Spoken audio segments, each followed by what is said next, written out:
Assalamualaikum warahmatullahi wabarakatuh. Halo sobat kisah kehidupan.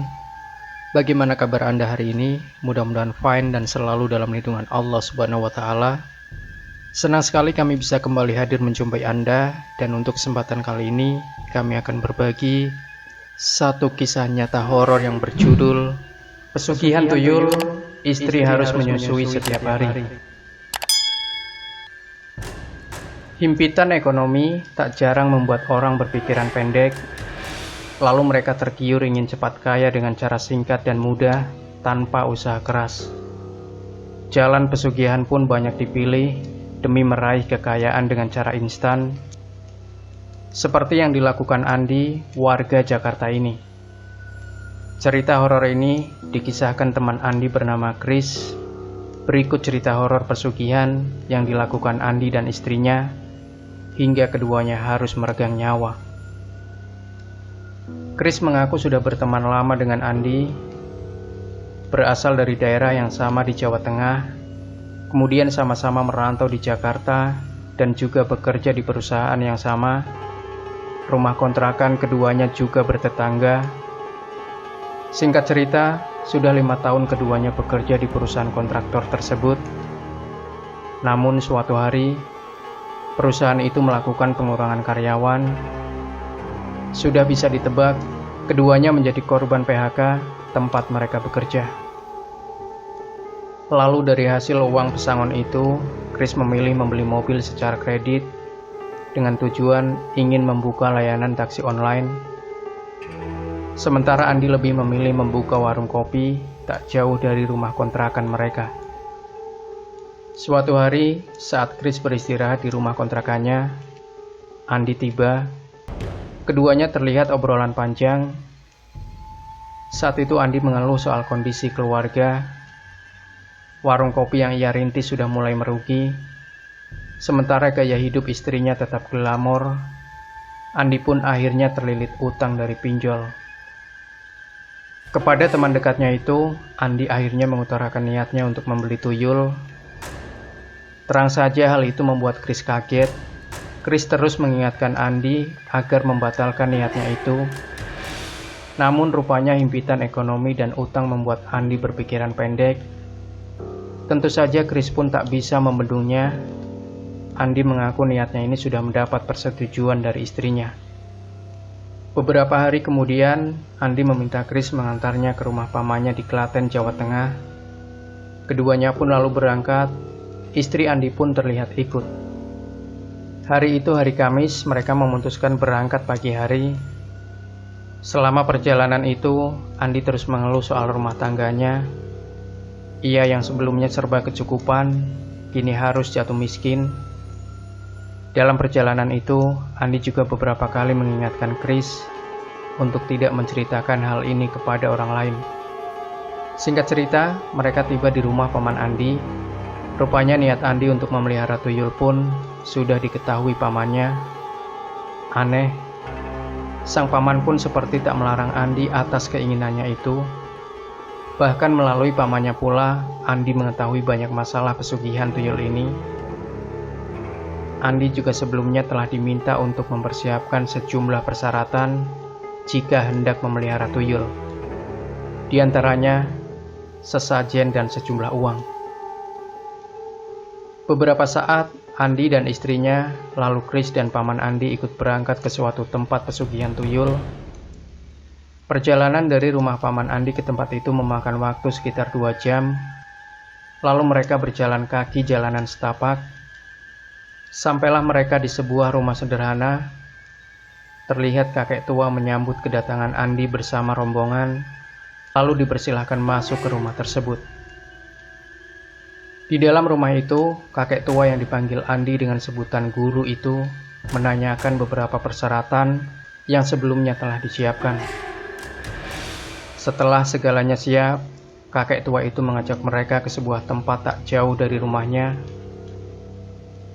Tempat itu disebut lereng, sebuah tempat berupa perbukitan yang dipenuhi pepohonan besar.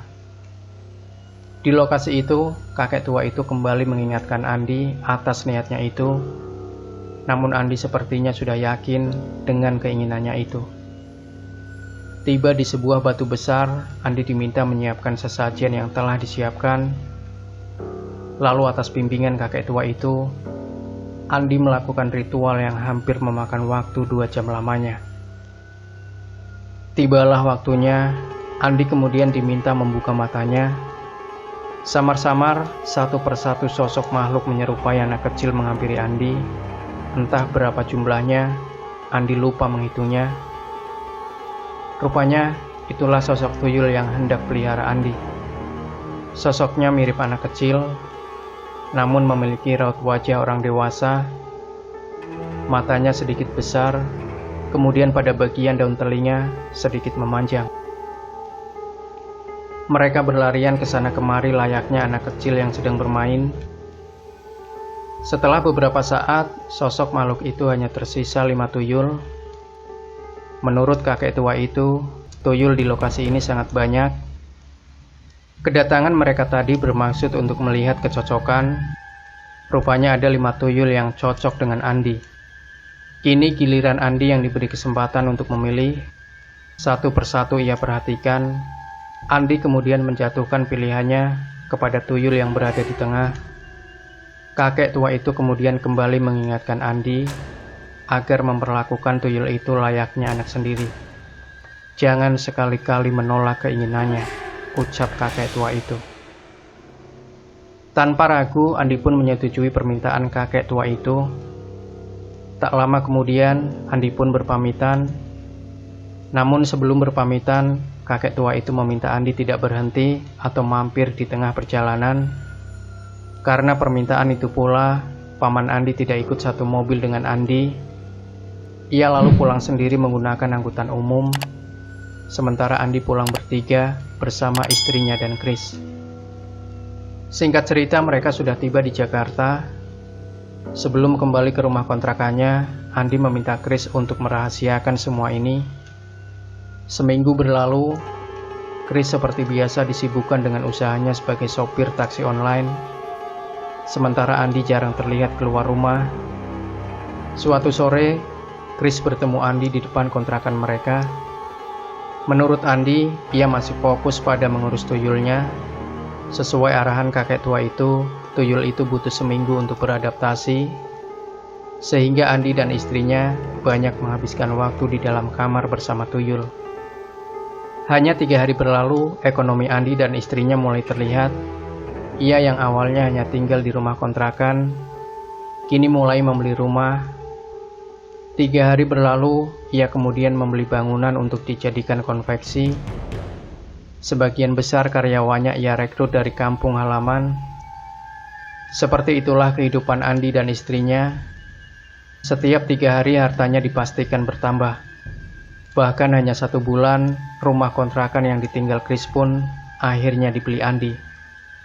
Bagi Chris yang mengetahui rahasia Andi, mungkin tak begitu kaget dengan kekayaan Andi yang didapatkan secara tiba-tiba. Namun suatu hari, Chris sempat penasaran penghasilan yang didapat dari tuyul itu. Menurut Andi, sesuai perjanjian, tuyul akan menghasilkan uang sesuai uang dalam perjanjian itu. Saat perjanjian sebelumnya, Andi mengaku menyerahkan uang 5 juta rupiah, sehingga kini tuyul yang dipeliharanya menghasilkan uang sebesar 5 juta rupiah per hari.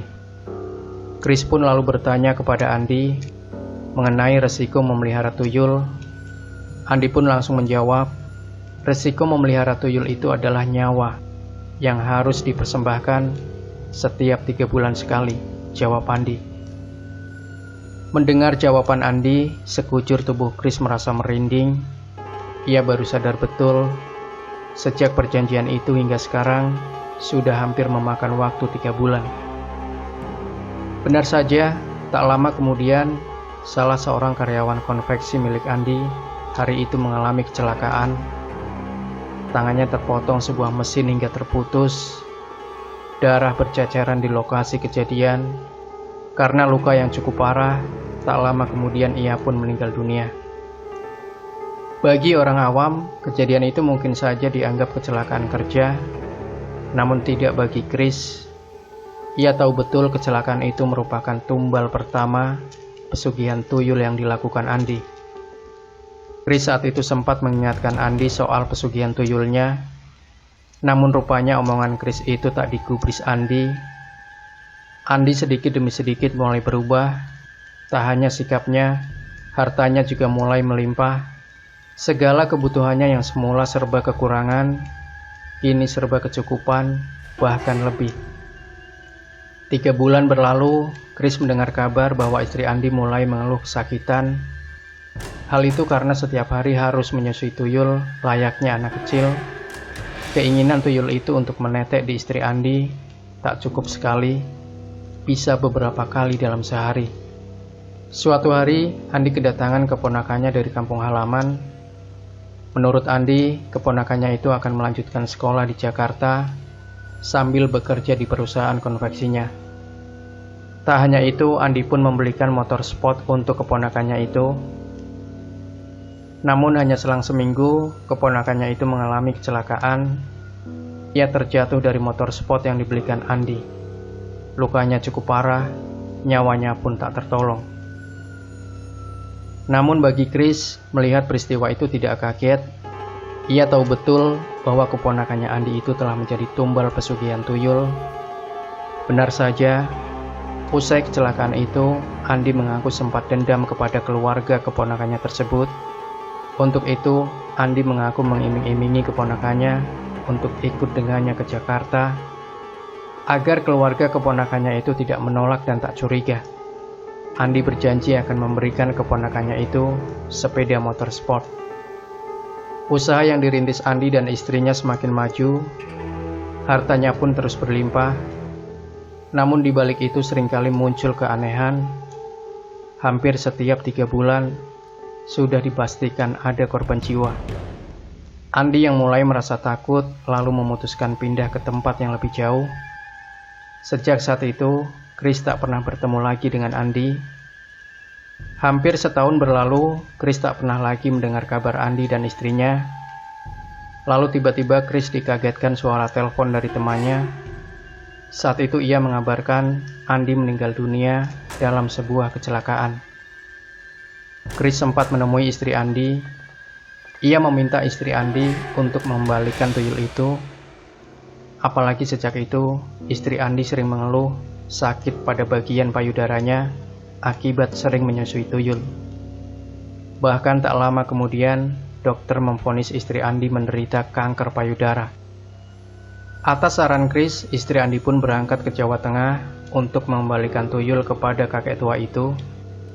Namun kakek tua itu juga sempat mengingatkan, jika tuyul itu dikembalikan, maka harta kekayaan yang selama ini dimiliki Andi dan istrinya akan ikut habis. Istri Andi pun menyanggupi. Benar saja, hanya selang 2 hari sejak istri Andi mengembalikan tuyul itu, pabrik konveksi miliknya hangus terbakar. Satu persatu hartanya habis untuk berobat dirinya.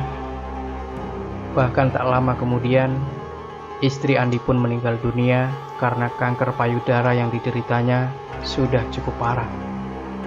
Innalillahi wa inna ilaihi raji'un. Demikian sobat kisah kehidupan. Jangan lupa berikan komentar, like dan share video ini. Subscribe channel kisah kehidupan dan nantikan kembali kisah-kisah terbaru dari kami selanjutnya. Sampai jumpa. Wassalamualaikum warahmatullahi wabarakatuh.